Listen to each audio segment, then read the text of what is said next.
Salamlar, hər vaxtınız xeyir. Mən Günel Qacar, sizin ingilis dili müəlliminiz. Deməli, bugünkü videomuz imtahana az qalmış, bütün hər bir şey təkrar eləmək olsunmu? Və belə deyim, sizə əlbəttə bilirəm narahatsınız, biraz az qalıb, sayılı günlərimiz qalıb, amma ki imtahan 2-3 ildir eyni leveldə düşür. Artıq siz fevral ayında imtahana girmişsiniz və bilirsiniz ki, imtahan strukturları necədir. İmtahana girməyənlər isə narahat olmasın, bizim kanalda eyni şəkildə magistratura imtahanı necə düşür deyə bir video var, ona da baxa bilərsiniz və struktur haqqında artıq bilmiş olacaqsınız. Elə isə biz başlayaq təkrarımıza, ümumi təkrar eləyək və mən təkrarı DİM testindən 2025 testimizdən edəcəm. Təsadüfən açacağım, hansı test olursa onun ətrafında bir dənə ümumi şəkildə təkrar eləyək. Elə isə birinci başlayaq, görək nədən sıralama olaraq gəlir. Təbii ki, leksiklər gəlir, leksika ön plandadır, amma leksikanı bilmək üçün bizim sözlər bilməliyik. Sözlərimiz də sizə belə deyim ki, B1 leveldə təxminən düşür, B1, B1 plus kimi nəzərdə saxlayaq. Əgər sözləri bilsəniz, leksikanı yaxşı bilərsiniz. Mən istəyirəm biraz qrammatikadan da gedək və təbii ki, birinci gələcək pronoundursa, mən istəyirəm axırlara doğru gedim və biraz daha çətinlər hardadırsa onları təkrarıya və arxasına gedək. Ümumiyyətcə gördüm bir test. Deməli, törəmələri yadımızda saxlayaq. Törəmələr hansılardır? Mən belə qısa-qısa deyəcəm və ümumi hamısını çatdırmaq istəyəcəm. Ona görə də hamısını dəftərə qeyd eləyin. Yaxşı, mən dedikcə siz yazın. Ümumiyyətcə törəmələr hansılardır? Samın törəməsi var, N'nin törəməsi var, ever'in törəməsi var, no'nun törəməsi var. Yaxşı, başlayaq görək samın törəmələri hansılardır? Someone, somebody, something, somewhere. Kimsə, nəsə, harasa. Məsəl üçün, qapının o tərəfində kimsə var. There is somebody. Yaxşı mı? Deməli, öyrəndik. Someone, somebody. İndi mən bundan bir neçə şeyi təkrar eləyəcəm. Something və somewhere. Dostlar, deməli bu kimsə, bu eyni şeydir. Kimsə, nəsə və harasa deməkdir. Və bunun təbii ki, biz samın qaydasını bilirdik ki, sual və inkar olanda cümləmdə sam any'yə çevirir, elə deyil. Ona görə mən bunun törəmələrində yazım anyone, anybody, anything və anywhere. Tərcümələr yenə eynidir, ha. Bax, birdən deyərsiniz, bu heç kim deməkdir. Yox, heç kim deyil. Heç kimləri burada yazıram. No one, nobody, nothing və nowhere. Baxın, heç kim bu deməkdir. Çox adam belə qarışdırır, ona görə anyone'ı götürür, heç kim kimi tərcümə edir və testin variantı səhv çıxır. Avtomatik sizə DİM-in hilələrini deyəcəm mən bununla da. Deməli, bu da kimsə deməkdir. Sadəcə cümləmdə inkarlıq və yaxud da suallıq olarsa, cümlədə anyone-a, anybody'yə, anything-ə çevrilir, gedir orada. Yəni, bir də inkardan sonra gələrsə ya, inkarın əvvəlində yox. Çünki tutaq ki, not var, not hissəciyi var, inkarlıq düzəltdim. İnkardan sonra olarsa artıq something-ə çevriləcək. Bir də bunun digər törəməsi var. Everyone, everybody, everything və everywhere. Yaxşı.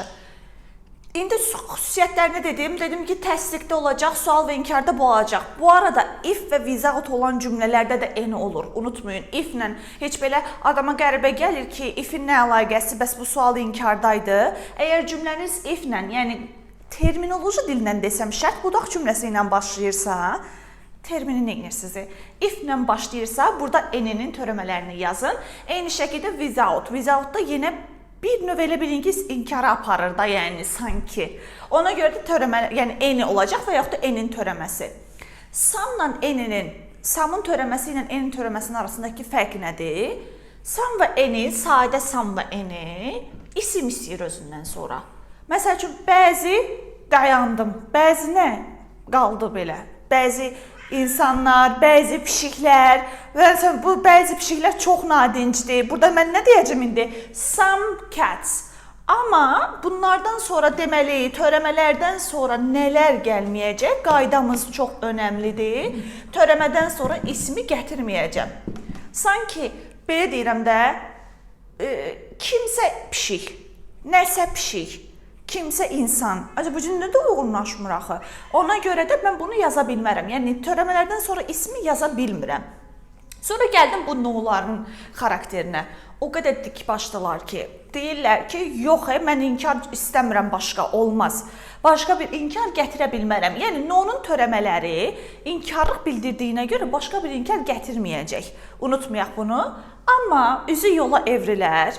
Deyir, hər şeydə gələrəm. Mənə problem yoxdur. Ay, sualdır, inkardır, təsdiqdir, nə bilim nədir, vecmə deyil. Tək mənim tərcüməmi düzgün yazın. Bunlar belə oldu, götürdü, özündən sonra isim gəlmədi və özündən sonra tək xəbər olacaq. Bunu unutmayın. Xüsusən də everyone, everybody tərcüməsi hamı deməkdir. Hamı, hər şey, hər yer. Deyil ki, özündən sonra xəbəri necə tək gətirim, amma özündən sonra xəbər tək gələcək və bir də unutmayaq ki, özündən sonra of'u gətirməyəcək. Çünki of törəmələrdən sonra gəlmir. Yəni somebody of biraz isim istəyərdi axı. Ona görə də yaza bilmirəm, götürmürəm. Və of'u istəməyən başqa şeylər də var. Of'u istəməyən, mən biraz söhbətdən söhbətə hoppanıram, məni izləməyi bir dənə full diqqətlə olun ki, çünki unuda bilərsiniz. Deməli, every vara, təkcə every, o da özündən sonra of'u istəmir. Bu no vara, no da özündən sonra of'u istəmir. Yəni, no və every, bir də törəmələr özündən sonra of'u istəməyəcək. Unutmayaq bunu. Yaxşı. Bu oldu mənim törəmələr. İndi bu boyda törəmə danışdım. Gərək görək nə olar? Məsəl üçün, səhifə 30 əgər kitabınız varsa, səhifə 30, 31-ci testə baxıram. 31-ci testdə nöqtələrdən sonra of verilib. Baxın, nöqtədən sonra of verilib. Variantında mən artıq törəmə varsa bunu çıxardaram. Gəlin heç ona yox. Şeyə baxaq, 32-yə baxaq. Yox, 33-ə, üzrü sayın. 33-ə baxaq, bugünkü dərsimizdən əlaqəli olsun. Baxın, 33-cü cümləni mən sizə deyirəm. Nöqtələrdən sonra yazıb ki, is on this table. Sonra deyir ki, I have taken ... away. Yaxşı, mən bu cümlədə... Yox, ürəyim rahat olmayacaq. Mən gərək bunu yazım. Yazım ki, siz bunu rahat görərsiniz. Dedim, biraz tez-tez eləyək ki, o bir sərə çatım. Amma yenə də belə yazıram. Is on this table. On this table, I have taken ... away. İndi mən burada baxıram. Burada gördüm ki, nöqtələrdən sonra is var. Xəbərim bu arada təkdədir. Xəbər təkdədir, variantlara baxıram. Everything, anything, something, nothing, hamısında törəmədir. Törəmənin xəbəri tək olar? Olar. Heç bir problemimiz yoxdur, xəbərdən bir sorun yoxdur. Sonra gəldim indi nəyə? Tərcümə istəyir bu arada bu testlər. Deyir ki, stolun üstündə indi ya hər şey var, ya nəsə var, ya da heç nə yoxdur deməliyəm stolun üstündə. İndi mən burada baxıram, I have taken, mən götürmüşəm, away kənara deməkdir. İndi stolun üstündə deyərəm ki, nothing is on this table.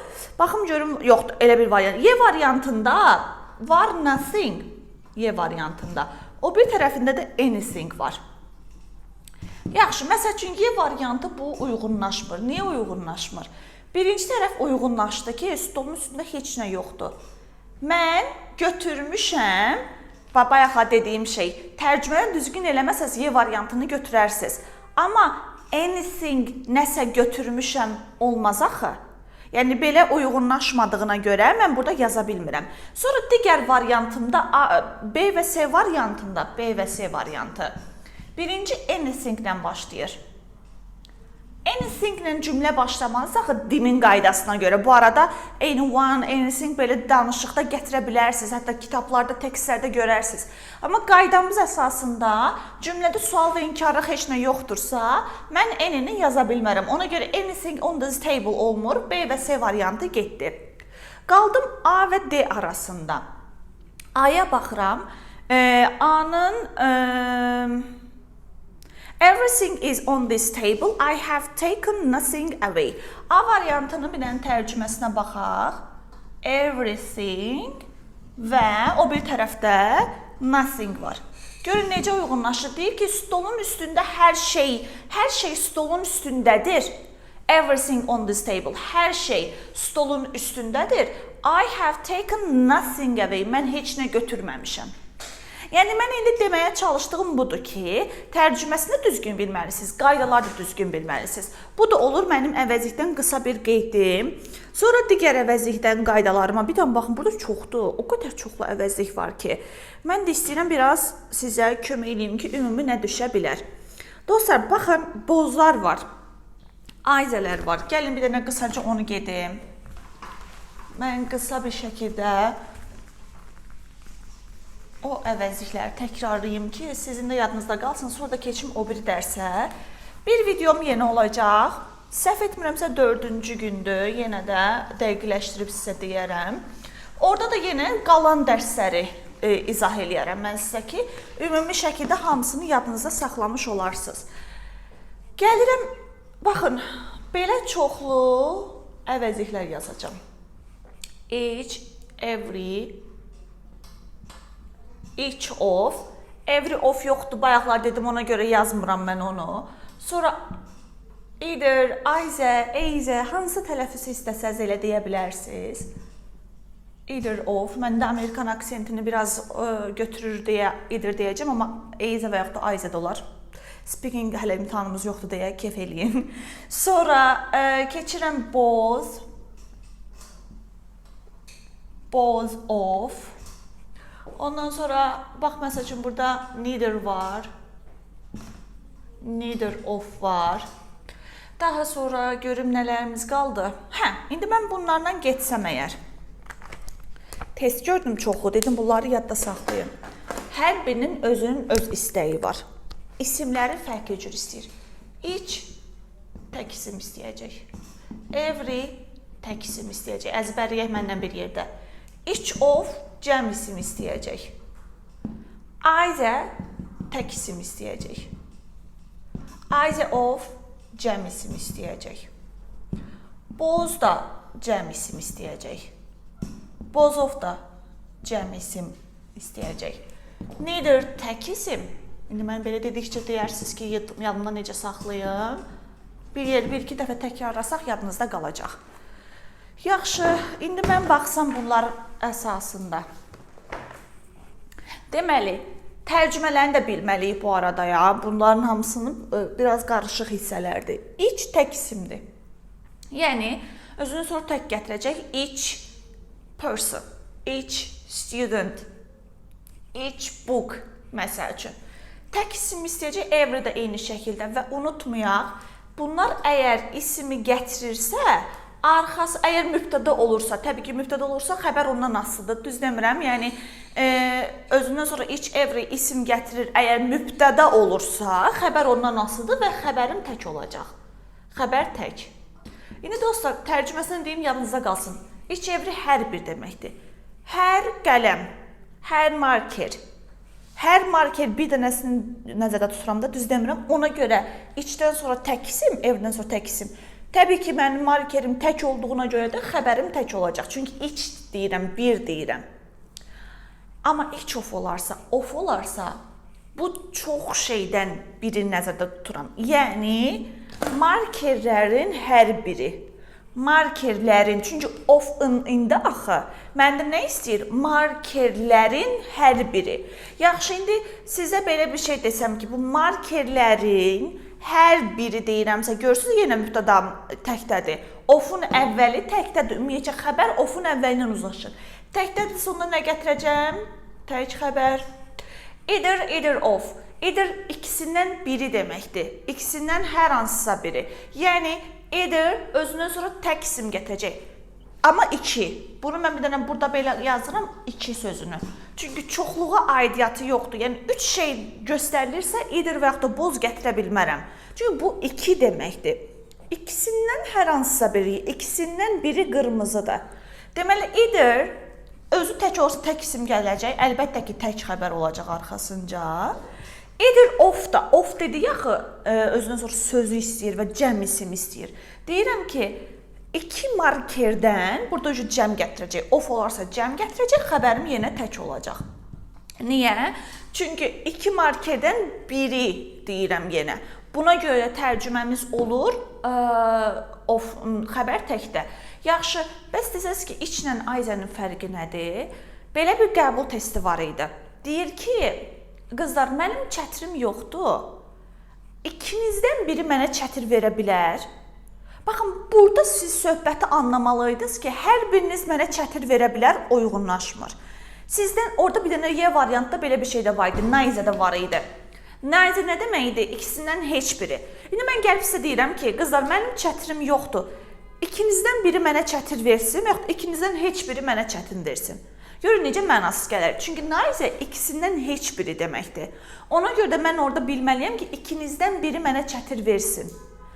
Variantım boz olsaydı, mən onu səhv götürə bilməzdim. Yaxşı ki, variantda boz yox idi. Çünki deyirəm ki, hər ikiniz mənə çətir versin. O da uyğunlaşmır da. Yəni, iki nəfər mənə çətir verməyinə, o da logical uyğunlaşmır. Amma variant yoxdur, çünki qrammatik ola bilərdi. Qrammatik düzgünlük ola bilərdi. Yenə deyəcəm? Deyəcəm ki, ikinizdən biri mənə çətir versin. Amma digər variantımda neither də vardı. Halbuki istədikləri, tələb etdikləri eyni şeydir. Tək isim, tək xəbər. Neither of da, either of da, cəm isim, tək xəbər. Boz isə özündən sonra cəm isim gətirir və arxasınca cəm xəbər. İndi bunun da məntiqini izah eləyim. Niyə görə cəm xəbərdir? Çünki boz hər ikisi deməkdir. Deyirəm ki, hər ikisi markerdir. Hər ikisi və ikilik göstərir, cəmlik göstərir. Hər ikisi markerdirsə deyə bilərəm both of, tutaq ki, are pens.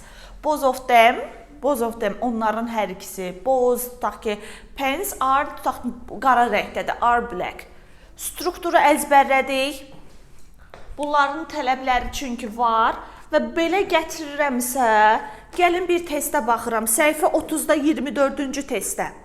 Here are two boxes. Burada deyir ki, buyurun iki qutu. Aha, ikilik var. Görün mənə nəsə bir şey eləyəcəkmi bu?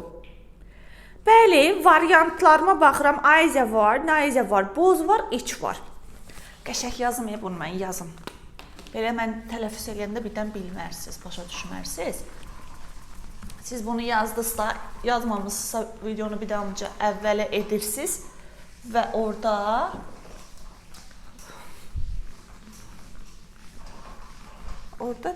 dayandırıb təzədən screenshot edirsiniz və yaxud da təkrarlayırsınız.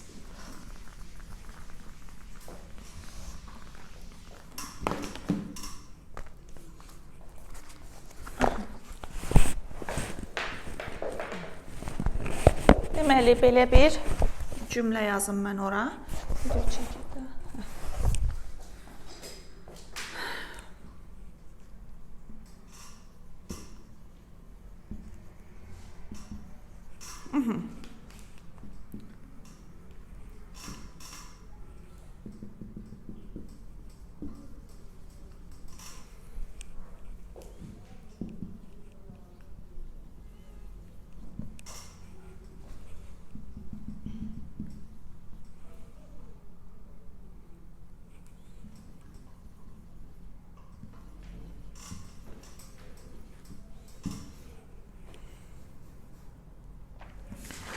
Əslində mən xəbərlərlə cavabı bildim artıq. Yəni, burada xəbərlər çox rol oynayır. İndi, bilirsiniz necə, testi tanımaq çox önəmlidir. Yəni, mən varianta baxmadan testi artıq bildim ki, dil məndən nə istəyəcək. Yəni, burada hansı tələbi olacaq deyə. Ona görə onları bilmək çox qəşəngdir. Siz də o qaydaları əzbər bilsəz, əslində biləcəksiniz. Both. B variantını yazıram. Neither, both. Nəsə, bir dənə Güney xanıma yazında şeydir ki, 10 dəqiqə qoşulacaq, 10-15 dəqiqə. Deməli, sonra C variantına baxıram. Both. Sonra baxıram D variantı. Neither, every. Sonra each. və ol. İndi bu variantlar əsasında geçsəm. Deyirəm ki, burada 2 dənə qutu var. Oy, mikrofonu qoyun belə. Burada 2 qutu var. Here are 2 boxes, but one of them. Of'u gördünüz mü? Of var. Cəm isim var. Tək xəbər var. Cəm isim tək xəbər. Baxıram, elə either of da cəm isim tək xəbər, both of da cəm isim tək xəbər, neither da, each də cəm isim cəm xəbərdir. Burada heç bir struktur problemi yoxdur. O bir tərəfə baxıram, görüm orada mən qrammatik cəhətdə nə isə çıxardaram mı? Of var. Cəm isim var. Və burada cəm xəbər var. Bayaq elə bilin ki, riyaziyyat dərsidir, yəni düsturu yerinə qoyuram. Cəm xəbər istəyən ümumiyyətcə evrinə baxın, evdən sonra of gəlməz. Mənim avtomatik bir variantım getdi. Amma qalanların hamısı düstura uyğundur. Düstura uyğundursa tərcüməyə gedirəm. Deyirəm ki, burada 2 dənə boxes, qutu var. Lakin onlardan ya ikisi, ya biri, ya heç biri balacadır. Both of them are large. İndi bir dənə baxın, mən tərcüməni yerinə qoyum, görün düzgün uyğunlaşırmı? Deyirəm ki, burada 2 dənə qutu var. But neither of them is small. Onlardan heç biri, neither of heç biridir. Onlardan heç biri balaca deyil. Nə olsun ki, is not deyil. Axı neither inkarlığı bildirir. Demişdi axı of olmaz, başqa bir inkar olmaz. Deyirəm ki, neither of them is small. Onlardan heç biri balaca deyil. Hər ikisi böyükdür. Və mən buradakı but mənə cümləmi kömək elədi ki, cümləmdə başqa bir ziddiyyətlik var. İndi mən baxıram, either görün tərcüməsi necə uyğunlaşmaz. Onlardan ikisindən biri balaca deyil, hər ikisi böyükdür. Hər ikisi balaca deyil, hər ikisi böyükdür. Onlardan biri balaca deyil, hamısı böyükdür. Çox mənasız olur. Ona görə də mən yazıram, heç biri balaca deyil, hər ikisi böyükdür. Yeni cavabım olur B variantı. Yaxşı, bir dənə də bir şeyi təkrarlayaq və mən bugünkü videonu tamamlayayım. Gələn dəfəkində isə zamanlar və passivləri təkrarlayarıq. Əsas sualları düşən hissələrdə. Qısa qeydlər verim əvəzlikdən. Deməli, ümumiyyətcə yazırsınız ki, yadda saxlayırsınız ki, ofun deyəcəm indi, buradan bunu silin. Bu təmizlənsin. Qısa yazıram. Nan özündən sonra isim istəmir. Nan isim istəməyəcək. Amma none of özündən sonra, bu arada bunu mən testlərin əsasında deyirəm, cəm isim tək xəbər əslində özünün əvvəlki isimdən asılıdır, amma nəysə belə yadda saxlayaq. None of isə cəm isim tək xəbər gətirəcək. No var ha, bax bu no. Çox düşür ha. No özündən sonra eni istəmir. Özündən sonra of istəmir, bayaqlar dedik. Özündən sonra article istəməyəcək. Yəni bunlar ehtiyatlı oluruq. No of, no any, no article olmaz. No an, article olmaz. Sonra baxın, başqa nələr var. Törəməni bildik, anything'i bildik, ası bildik. Elə də little'lara baxıram. Deməli, a few, a little'lar var. İndi a few özündən sonra cəm isim istəyir. Amma a little isə özündən sonra sayılmayan isim istəyəcək. Unutmayaq, deməli, a few özündən sonra cəm isim, a little isə sayılmayan isim istəyəcək. Tərcüməsi az deməkdir. Az. A few, az. Aralarındakı fərq artıq qəbullara çox rastlaşmırıq, amma yenə də yadda saxlayaq ki, a few-dən birazca böyük anlayışdır. A little da tərcüməsi az deməkdir. Çünki bəzən bunları match meni ilə uyğunlaşdırırlar. Match və meni qaydası ilə. Deyirlər ki, tutaq ki, antonimi tutaq ki, variantlarda bayaqki kimi tərcümə variantı olur. Sonra baxım nəyə deyəcəm. Əvəzlik demək olar ki, bax bu hissələrdə qrammatikal, yəni qəbula nələr düşə bilirsə, onlar haqqında qısa bir təkrar elədik. İndi isə digərlərində zamanlar və passivləri də eləyəcək. Bir də söz önləri qısa-qısa deyərəm, onları da yadımızda saxlayarıq və bununla da bizim işimiz bitər və siz də qəbula tamamilə rahat gedərsiniz. Çünki zamanlar da keçən dəfə də düşmüşdü. Hətta orada bir zaman var idi qəbula düşən hədd qaydası. Yəni hədd qaydası hamını qarışdırırdı. Mən onu gələn dəfə deyim, siz bunları rahat eləyin, hətta testləri yazın, rəylərdə yazın ki, hansı testləri eləmişsiniz, hansılarda probleminiz var. Gələn dəfə də mən zamanlarda o hissələri qeyd eləyərəm sizə. Elə isə hamınıza uğurlar arzu edirəm əzizlərim. İnşallah ki, kömək olmuş olarıq sizə. Görüşərik. Hələlik.